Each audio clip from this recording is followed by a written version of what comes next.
GST ద్వారా రాష్ట్రాలకు వచ్చే ఆదాయంపై ఎన్నో ప్రణాళికలు ఆధారపడి ఉంటాయన్నారు డిప్యూటీ సీఎం భట్టి విక్రమార్క. వాటిలో తగ్గుదల కారణంగా సంక్షేమ పథకాలు, అభివృద్ధి కార్యక్రమాలు, మౌలిక సదుపాయాలపై తీవ్ర ప్రభావం ఉంటుందన్నారు.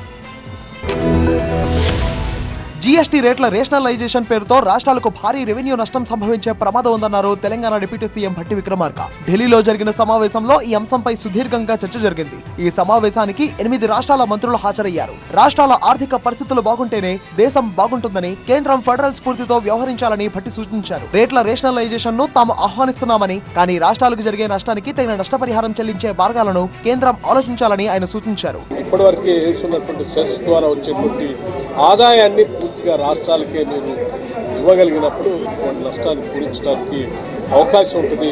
దాన్ని పరిగణలో తీసుకొని శ్రీ చేయవలసిందిగా కేంద్ర ప్రభుత్వాన్ని విజ్ఞప్తి చేయడం కోసం సమావేశం ఏర్పాటు చేయడం. తెలంగాణకే సుమారు 7,000 కోట్ల రూపాయల నష్టం తలెత్తే అవకాశం ఉందని ఆందోళన వ్యక్తం చేశారు. జీఎస్టీని అమలు చేసే సమయంలో కేంద్రం రాష్ట్రాలకు కనీసం 14% వృద్ధి హామీ ఇస్తామని చెప్పినా వాస్తవానికి ఇప్పటికీ 7% మాత్రమే వృద్ధి వస్తుందని తెలిపారు. ఈ నేపథ్యంలో రాష్ట్రాలకు తగిన నష్టపరిహారం చెల్లించాలని, సెస్ రూపంలో వచ్చే ఆదాయాన్ని రాష్ట్రాలకే ఇవ్వాలని ఆయన డిమాండ్ చేశారు.